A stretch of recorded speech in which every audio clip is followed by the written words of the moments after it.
c'est être plein d'humilité pour le transmetteur. Moi, je n'apporte rien.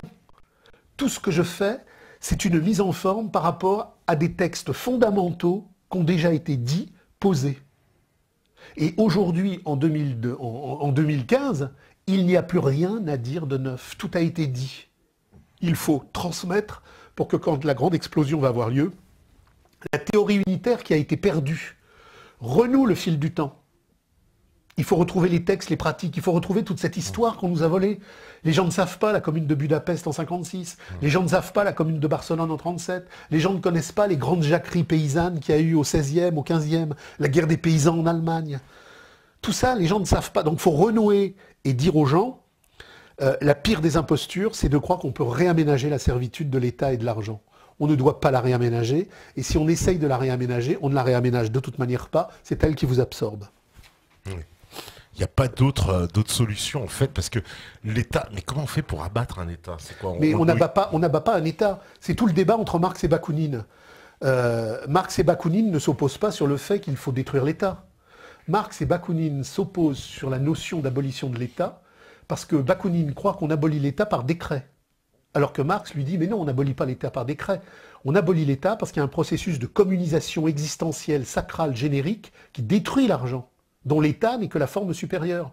Et quand Bakounine, à la commune de Lyon, fait une proclamation, il dit l'État est aboli. Et Marx rigole, il dit Bakounine avait aboli l'État par décret, et un gendarme qui est rentré par la fenêtre s'est rappelé, et s'est rappelé à lui en l'emmenant en poste. On ne décrète pas l'abolition de l'État. On abolit l'État dans un processus radical de communisation qui abolit l'argent. Donc, ça, c'est ce que des gens comme Bilan, des gens comme Bordiga, malgré leurs limites, avaient très très bien compris. Le processus essentiel de l'émancipation humaine par lequel le prolétariat s'abolit. Pour les bolcheviks, il fallait généraliser le prolétariat. Pour Marx, il faut abolir le prolétariat.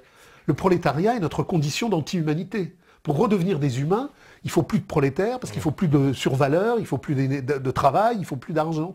Donc, le processus par lequel nous abolissons l'argent et qui crée la communisation est le seul processus objectif qui détruit l'État. Et on l'a vu en 68, même sur une courte période. On n'a pas détruit l'État en 68. Mais le degré d'instabilisation du processus réfractaire, qui n'était pas la communisation, mais qui était une tendance contradictoire vers ses aspects premiers, a foutu une panique. De Gaulle s'est barré, Pompidou était sous la table, coupe de Murville. Donc déjà dans un processus réduit, on a vu que la seule chose qui fait trembler l'État, c'est le processus de radicalité. Et dans le même temps, on avait les gauchistes Mitterrand et le PSU qui proposaient la gauche populaire. Bon, ça faisait pas peur au capital, la gauche populaire. Ben voilà. Dis donc, elle est bien affectueuse. Ah, elle vous aime. Elle vous aime. Ah, alors, qu'est-ce que vous dit encore? Alors. Viens là. Assieds-toi. Ah, mince. On nous dit plus rien. Ben si, on dit... La police nous a coupés. Non, pas encore. Oui. Dans le micro, d'abord. Ouais, oui, j'arrive. Alors, non, j'arrive. Attends, il faut que je reprenne le... Je vous rassure, parce que la salive du chien est très positive. Parce que le chien a plein de microbes dans sa dentition. Ouais. Donc s'il vous mord, c'est très négatif. Mais il a plein d'anticorps dans sa salive pour se protéger. D'accord. Donc si un jour vous êtes blessé et qu'un chien vous lèche, c'est très bon.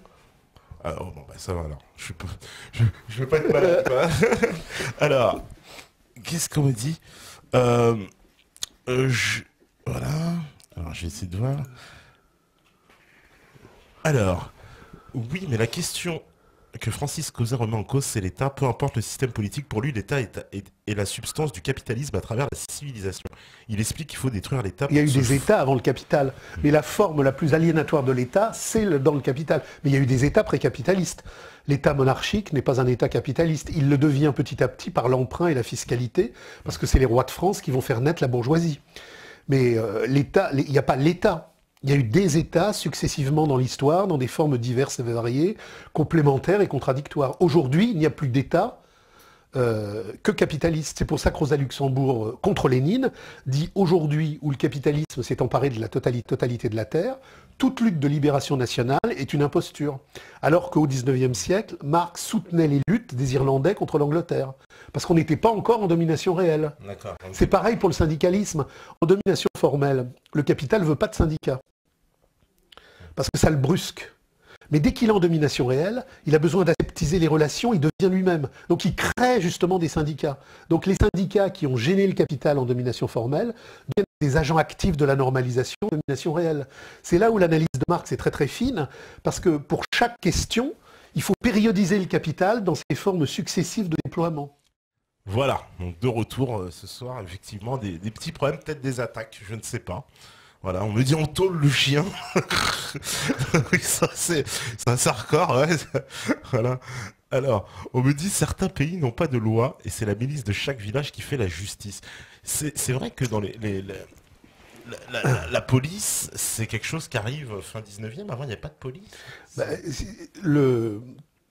les structures les plus efficientes de l'ordre étatique arrivent vite si l'État est extrêmement puissant ou a des nécessités stratégiques fortes. Par contre, ça peut arriver beaucoup plus fort. Il n'y a pas, ce que montre Marx, c'est qu'il y a pas, il y a une loi universelle, mais des applications différées et différentes. C'est-à-dire, il y a des gens qui vous disent, mais il n'y a pas de loi universelle, parce que là, ça s'est passé ça, là, ça s'est passé comme ça, là, ça s'est passé comme ça. Ça, c'est un mauvais raisonnement. Il y a une loi universelle, mais qui s'applique de manière différente à partir du seuil de contradiction entre l'avant et l'après, la marchandise et ce qui précède la marchandise. Donc, il y a des pays à révolution très violente.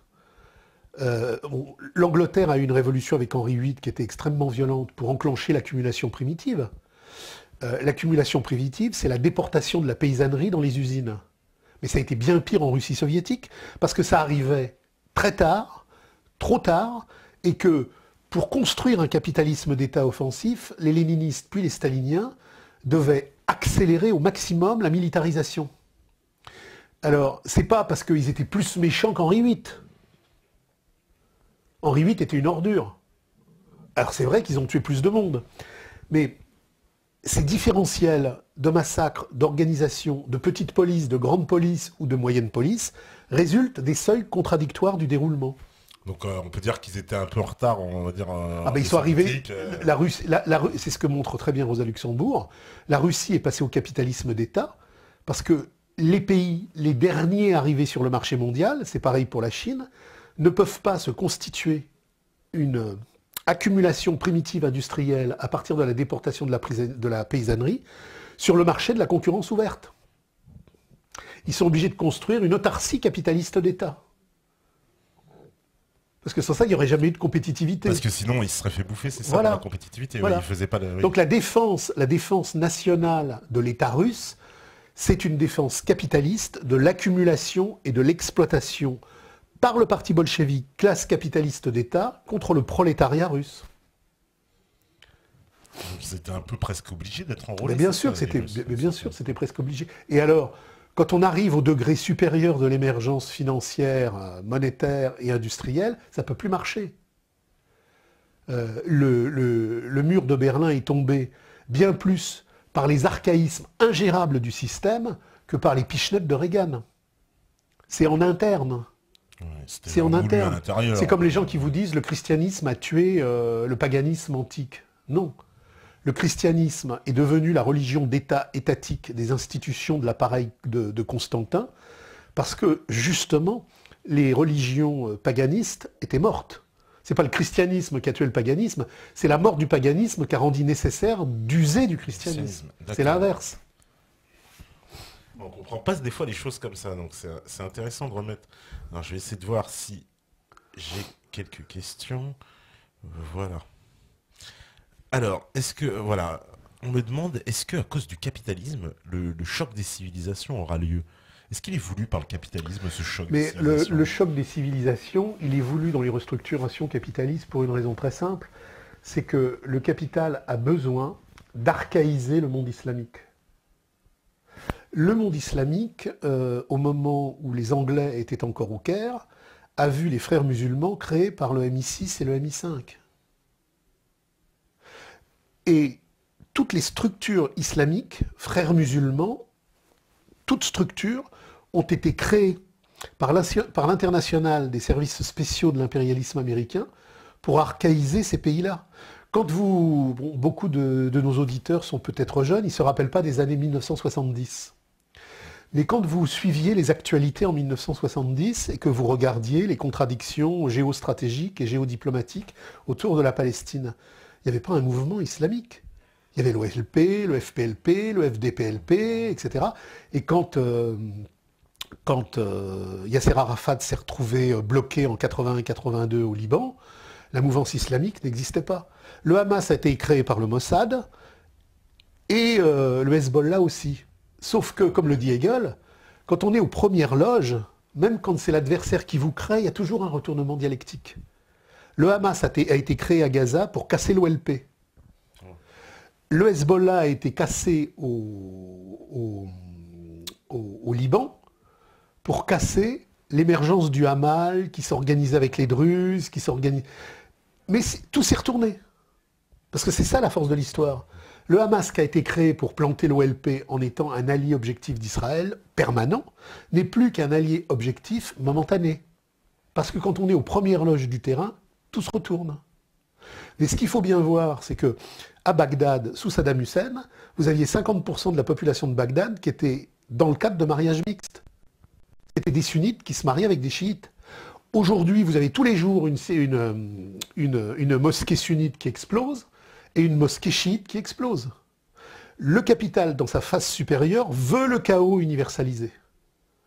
Parce que le chaos étant universalisé, il peut maîtriser l'ensemble des territoires stratégiques sur lesquels il veut intervenir de façon décisive. Donc, l'islam, le djihadisme, c'est une création voulue pour un choc des civilisations factices qui permettent à l'ordre américain d'avoir dans toute cette zone des mouvements archaïques, conservateurs, incapables de contester sur le terrain même d'une micro-modernité l'ennemi. Et là, on avait Kadhafi, on a le bordel. Le système veut le bordel. Et les djihadistes qui partent en Syrie, ils sont encadrés par les services. On les connaît tous. Ils sont encadrés par les services de renseignement qui les font venir là-bas. Il faut bien comprendre que le réveil de l'islam, qui était mort dans les années 50, dans les années 50, l'Égypte était nassérienne, la Syrie et l'Irak étaient baasistes. Alors bien sûr, il y avait quelques secteurs, mais qui ne représentaient rien.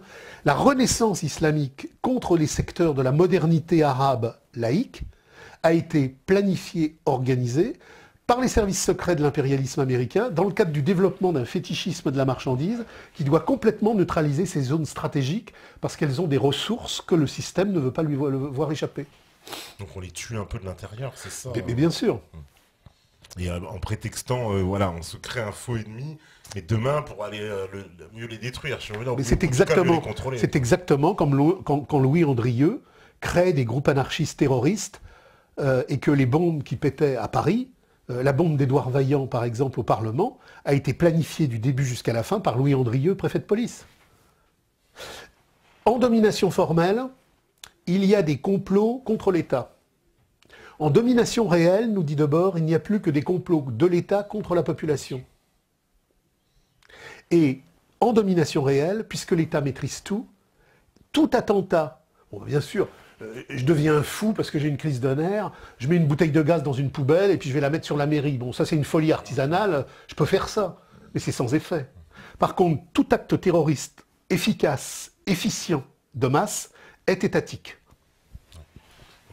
C'est ce que je pense aussi, parce que je vois pas comment... Mais il suffit de lire Debord, hein. Commentaire sur la société du spectacle, il y a tout sur l'Italie, et l'Italie a été le laboratoire de recherche à travers le Gladio, la mafia, le Mossad, la CIA, tout s'est mis en marche là, c'est un laboratoire préfiguratif. Oui, parce que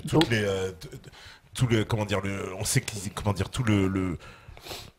tout le monde politique italien est sous la main de services de renseignement américains dès la fin de la Grande Guerre. Franceschini, qui est donc un des dirigeants historiques des Brigades Rouges, a publié il y a quelques années un ouvrage dont j'ai oublié le titre exact, mais qui doit contenir les Brigades Rouges. Et il dit à un moment donné, on a compris que tout l'organisme central de la brigade, c'était les services secrets. C'était les services secrets. Les services secrets ont tué Aldo Moro pour 2 raisons. Il fallait un bordel social parce que il y avait des grèves très dures dans les usines, des grèves sauvages, que le syndicalisme, la gauche et les gauchistes n'arrivaient pas à maîtriser. Donc il fallait une explosion d'horreur qui mette tout le monde au garde à vous dans une... je suis Moreau, je suis Charlie, je suis Moreau. Donc tout le monde était Moreau. Et donc du coup tout s'est arrêté. Et donc tout s'est arrêté. Et dans le même temps, l'Italie de Moreau avait une vocation non alignée. Moreau avait une vision géopolitique qui voulait voir en l'Italie une passerelle entre le monde européen et le monde africain et nord-africain. Et l'OTAN voulait absolument rompre cette velléité de non-alignement. Donc pour des raisons internes et pour des raisons externes, les brigades rouges étatiques ont assassiné Moreau. Alors, on me dit... Qu'est-ce qu'on me dit encore Voilà ce que... Oui, on me demande un message de saint Thomas d'Aquin. C'est très bien, saint Thomas, tout est très bien. Mais le problème, c'est que quelqu'un qui s'arrête à saint Thomas d'Aquin, il ne comprend pas que saint Thomas d'Aquin exprime une période, qu'après il y a eu autre chose, et puis qu'il y a chez saint Thomas d'Aquin du contradictoire. Les gens ont des fétiches. La différence entre Marx et tous les autres auteurs, c'est que Marx dit je n'ai rien inventé, je n'ai rien découvert, je ne fais qu'exprimer le mouvement réel de la tradition primordiale qui, de la révolution néolithique jusqu'à la révolution moderne qui surgira de la crise du capital, exprime la contradiction entre la vie humaine et la dépossession de l'argent. Il dit je n'invente rien, je rends compte d'un mouvement réel. Par contre, tous les autres auteurs ont cette névrose créationniste, ils ont créé des choses, ils ont vu des choses, ils ont inventé des méthodes. Non. Marx dit j'exprime l'automouvement de la réalité à travers les luttes de classe. Et c'est lui qui l'a mieux exprimé ou il y a d'autres auteurs Il est celui qui va le plus loin, parce que avant Marx, il y a Proudhon, oui. Il y a toute une série d'auteurs qui contestent Proudhon pour son côté réactionnaire, puisqu'il ne veut pas abolir l'argent. Et Marx fait la synthèse de tous les groupes radicaux qui ont existé au moment de Proudhon ou avant, et il fait la synthèse supérieure en montrant en quoi il y a une opposition radicale entre le socialisme et le communisme. Le socialisme sont des constructivismes civilisationnels où des auteurs disent voilà, on va créer une banque, on va faire comme ça, le crédit mutuel. Ce sont des créateurs névrotiques. Alors que le communisme n'est pas une création, il est l'automouvement de la réalité elle-même. Le communisme, il est chez les Sioux, le communisme, il est chez les communards, le communisme, il est à Budapest. Et des tas de gens qui ne parlaient même pas du mot, qui ne disaient même pas communiste, dans leur vie insurrectionnelle, dans leur volonté d'expérience d'une autre vie, ils voulaient la communauté. Il n'y a personne qui a réussi, en fait. Mais c'est pas possible. Ouais, c'est pas possible. Ouais. Tant que le capital n'est pas devenu le tout du monde, toutes les luttes qui veulent le détruire sont condamnées à échouer. D'accord. Parce que c'est ça, pour le moment, j'ai envie de dire, le capital, il a gagné sur tous les fronts. Mais Marx l'explique très bien, mais c'est normal. Et le capital ne s'effondrera quand il sera devenu cette tyrannie tentaculaire et despotique du cosmopolitisme absolu de la marchandise qui s'étendra sur le monde dans une structure totalement étouffante. Il faut qu'il soit au maximum de sa réalisation. Donc on n'est pas loin là. Ah ben on y arrive. On y arrive. C'est pour ça que puisqu'on y arrive, il faut poser des jalons de conscience critiques. Il ne faut pas que les gens perdent leur temps dans des solutions de rechange qui ne sont que des réaménagements de la merde de l'économie politique. Ça sert à rien de refaire un système boiteux qui va un peu reprendre... Non, je me présente aux élections, je propose une banque populaire de textile, je vais renégocier le TAFTA, je vais abolir la loi de 73. Bon, tout ça, c'est des gymnastiques politiciennes de recomposition factice qui ne font absolument pas peur au capital et qui ne remettent rien en cause. Mais ce discours-là, parce que par exemple, dans l'extrême gauche politique, il n'existe pas. Mais l'extrême gauche politique, c'est l'extrême gauche du capital. À la suite de Marx, les groupes radicaux qui viennent de la Commune et qui ont posé les jalons insurrectionnels, Rosa Luxembourg, les conseillistes allemands, les communards italiens ou espagnols, ont très bien compris qu'il fallait poser ça en radicalité totale avec tout ce qu'il y avait eu après. C'est-à-dire, à la mort de Marx, on n'enterre pas simplement Marx.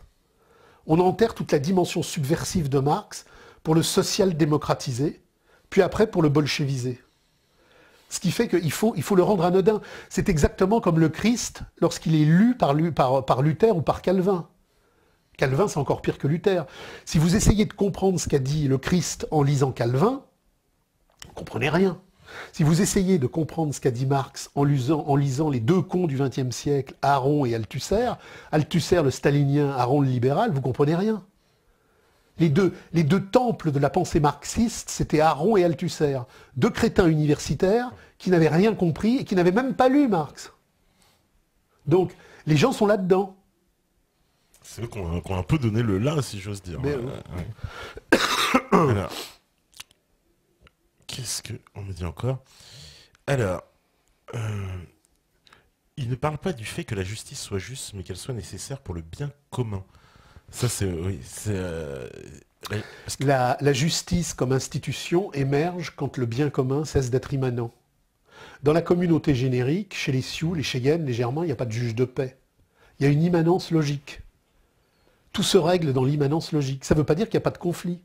Ça veut dire que jamais un conflit ne s'autonomise jusqu'à pouvoir dissoudre le groupe. On crée la justice comme pouvoir séparé, à côté de l'État comme pouvoir d'unification séparé, quand le degré de désarticulation de la communauté est devenu tel que rien ne peut plus tenir s'il n'y a pas une coercition normative.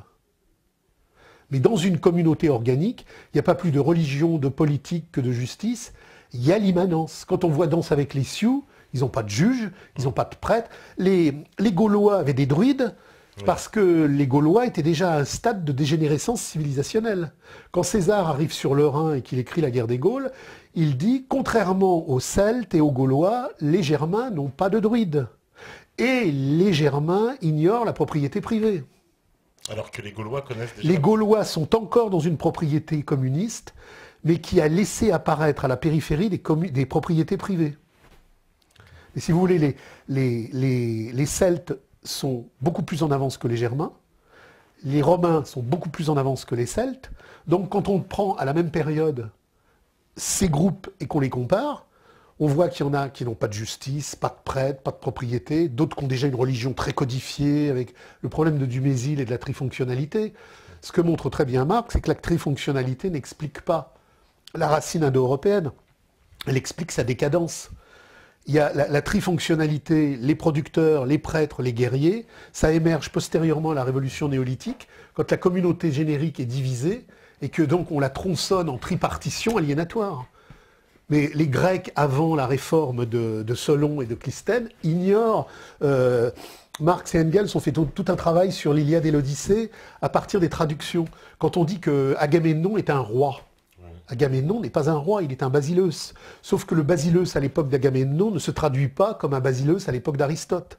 Donc on traduit le basileus comme si on était après Platon, alors que le mot basileus veut dire simplement représentant.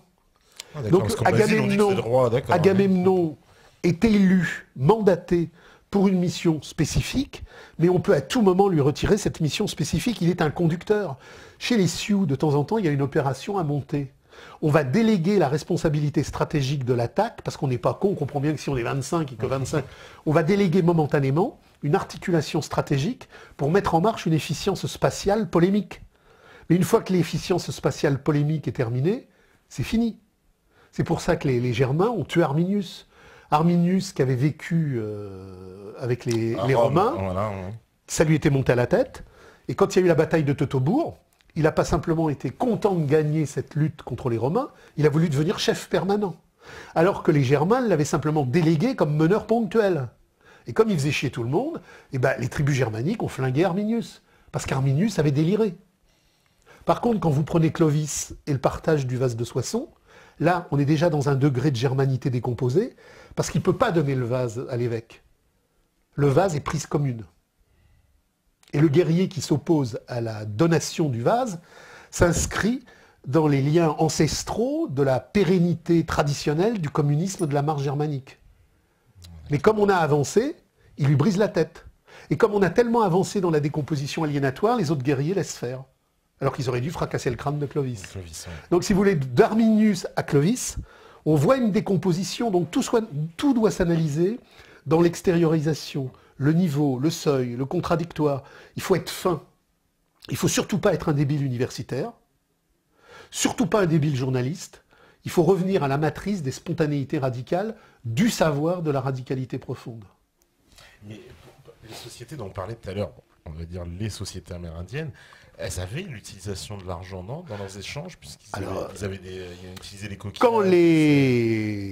Quand les dominicains, on a énormément de textes dominicains et franciscains et jésuites, parce que les jésuites ont fait beaucoup pour le missionnariat indien. Les jésuites arrivent dans un village huron, ils offrent plein de choses aux Hurons. Et les Hurons se barrent. On n'a pas besoin. Par contre, sur la côte ouest, on a des tribus qui sont déjà sur un cheminement agraire avec la pêche et qui ont une prémonnaie de coquillage. Et qui, eux, vont faire ce que ne font pas les Hurons. Du troc avec les Européens. Voilà. Donc si vous voulez, il y a tous les niveaux.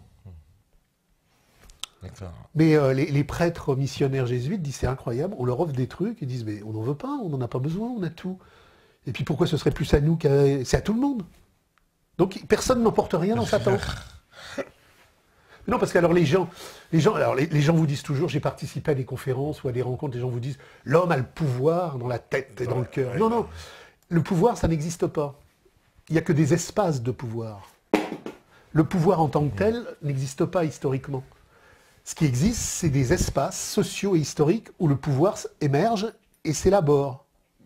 À partir du moment où je suis dans une communauté qui ne laisse pas passer ces espaces, ça n'existe pas la volonté de pouvoir. Pour qu'il y ait volonté de pouvoir, il faut qu'il y ait un espace matérialisant la volonté de pouvoir. C'est pour ça que les premières rencontres avec les Sioux, les Cheyennes et les Hurons sont très intéressantes. Parce que dans leur première perception, dans leur première traduction, les missionnaires disent chef. Et ils croient que les types ont un pouvoir sur le groupe. Et très vite, ils découvrent que dans la dynamique relationnelle qui lie la communauté à chacun et chacun à la communauté, il y a de temps en temps, il y a une spécificité particulière. Il y en a un qui est meilleur dans la finition de l'arc. Donc on lui demande un conseil. Mais aucune spécificité positive ne se cristallise en spécialité et en pouvoir. Oui, ça ne va pas devenir... Le problème, il faut que nos auditeurs se nettoient la tête. C'est-à-dire que nous sommes infestés depuis des lustres. Il y a toujours eu du pouvoir, il y a toujours eu de l'argent, il y a toujours eu du despotisme, il y a toujours eu des volontés d'asservissement. C'est-à-dire qu'on nous a inscrits dans une chanson infernale où il y a toujours eu, où il y a toujours eu, Non, il n'y a pas toujours eu. Tout change à partir de la révolution néolithique. Et tout, à partir de la crise cataclysmique du capital qui va avoir lieu dans les années qui viennent, peut changer. Non pas pour retourner en arrière dans une communauté néolithique, locale, éparpillée, mais pour enfin créer la vraie communauté universelle. Quand les gens vous disent, quand il y aura la communauté, il y aura des gens qui se battront avec... Non, parce que là, la communauté ne sera pas, comme avec les Sioux et les Ponis, localisée dans un compartimentage, elle sera universalisée. Quand en Espagne, les Castillans, les Navarrais... les Catalans et les Aragonais s'étaient tapés dessus pendant des siècles dans le cheminement géodiplomatique de l'aliénation étatique. Et qu'ils ont basculé dans le communisme de 1937 où ils abolissaient l'État et la marchandise. Il n'y avait plus d'Aragonais, de Catalans, ils gardaient leur spécificité jouissive, identitaire, leur culture de terre. Ils n'étaient pas devenus, dans un monde gris, une universalité cosmopolite, ils demeuraient eux-mêmes. Mais dans une fédération universelle, où la conflictualité ne pouvait pas exister, parce qu'il n'y avait pas d'espace d'antinomie contradictoire. Donc moi, j'appelle tous ceux qui nous ont écoutés à faire un effort grandissime. Le système nous prend tous pour des débiles. Il faut une fois pour toutes qu'on comprenne ce qu'a dit Marx, ce qu'a dit Hegel. Dans la société du fétichisme marchand, tout est inversé. Tout ce qui est vrai est présenté comme faux. Tout ce qui est faux est présenté comme vrai. Il faut tous que dans leur vie personnelle, leur vie affective, leur vie historique, leur vie de tous les jours et leur vie universelle, ils renversent. Le grand renversement. Donc. Voilà. Bah, en tout cas, merci Francis. Et puis je remercie ceux qui nous ont suivis. Ah bah oui, moi aussi je voulais aller voir un peu qu'est-ce qu'il y avait. D'autant que j'ai cru que j'allais jamais arriver parce que j'ai une grippe et j'ai plus de 40 de fièvre. Ouais, merci d'être venu. Ouais. Et j'ai en plus un blocage de la jambe. Oui, je suis une épave. Bon, en tout cas, merci beaucoup d'être venu. Voilà, merci Bouyatra, Pierrot, Zozo, Manuel Val, Fight, Obi-Wan. Badak Tadar, Skitty Wikift, Wikaft. Vous voyez ça, par contre, Marx TV, l'immanence aliénante, c'est maintenant. Ouais. C'est très intéressant. Ouais. C'est quelqu'un qui n'a jamais lu Marx. C'est quelqu'un qui, comme un petit judéo-calviniste de Genève, aurait lu Marx ou aurait lu Jésus à travers Calvin. Il n'a jamais lu Marx. Quand on dit ça, on ne l'a jamais lu. Mais le système marchand a dit que Marx était la Russie soviétique, donc le système marchand a dit c'est ça. Bon bah c'est Obi-Wan. On lui souhaite une bonne soirée. Bah oui, parce que moi après, quand tu vois, comme vous l'affichez après, moi c'est dans les libres antennes, on va me dire oui, bah, je m'étais fait Mais afficher. il peut lire L'être contre l'avoir, qui est une synthèse claire, un peu complexe, mais véritablement limpide, où tout est dit sur la manipulation du capital, sur Marx, sur le Christ, sur le communisme, sur tout. D'accord. Et donc, il existe un site où on peut vous suivre aussi pour... Alors, j'ai appris dernièrement que j'avais une page Wikipédia. Mais alors, il y a eu une guerre, j'ai plusieurs personnes qui m'ont appelé en me disant, il y a une guerre infernale. Je dis, je m'en fous de Wikipédia. Donc, la page Wikipédia a tenu 2 mois, mais elle a été... Elle a été supprimée. Elle a été supprimée. Normalement, la page Wikipédia, m'a dit une collaboratrice, elle tient 1 an. Et au bout d'1 an, on la supprime éventuellement. Et alors, il y avait plein de mecs, mais qui connaissaient rien au sujet, qui s'occupaient du maïs OGM, qui s'occupaient du vin de Bourgogne, du gaz de schiste, qui considéraient que la fiche Wikipédia n'était pas pertinente. C'est comme si un physicien nucléaire devenait spécialiste en camembert. Mais bon. Mais ce qui est intéressant sur Internet, indépendamment de Wikipédia, c'est que très vite, les forums, alors moi je suis jamais sur Internet, mais de temps en temps on m'en sélectionne et on me les montre, il y a un sujet, et au bout du 2e intervenant, on n'est plus sur le sujet, on est sur un délire interpersonnel où chacun part dans sa sauce. C'est la pathologie du capital. L'émotionnalité narcissique, clôturée et perdue. Ah, vous avez la cote, je vais vous la laisser. Je sais pas, tu veux rester avec le monsieur? Ah bah oui. Bah, tout le monde me dit, bah, le chien il est gentil, il prend la confiance. Le chien est gentil, et d'ailleurs le chien n'est pas un chien, c'est une radicalité stellaire qui indique le monde nouveau. Parce qu'il y a dans les chiens beaucoup plus de présence existentielle qu'on ne l'imagine. Il y a chez l'animal, si vous avez une relation d'hominisation avec lui, vous en ferez jamais un homme, mais une relation affective à un chien, même à un chat, elle transforme plein de choses. Oui, c'est vrai. Bah, bien sûr. C'est vrai. Et je dis toujours que les gens qui ont les gens ont un rapport à l'animal qui permettent d'entrevoir leur rapport à l'homme. Oui, non, mais c'est vrai. Hein. Bon, bah ceci dit, je vais aller dormir parce que je tiens plus et je dis bonsoir à tout le monde. Merci beaucoup, bah, nous aussi, on dit au revoir à tout le monde, voilà, Demurge, Milan, Braise, Séfi, Pierrot, Patriote, Liberty, Emily, Obi-Wan, voilà, tous ceux qui sont connectés, merci à tous les métanautes, merci à la régie, merci à, il y a, comment il s'appelle, il y a Dr Dre qui est avec nous et DJ Premier, donc aussi on leur passe une dédicace, et puis on se retrouve évidemment demain pour le débat, le fameux débat tant attendu, et ben c'est demain. Et je sais ce que c'est. Voilà, donc bon bah demain, rendez-vous pour le débat. En attendant, vous savez très bien que si vous écoutez ce message, c'est que vous êtes la résistance. À demain, ciao.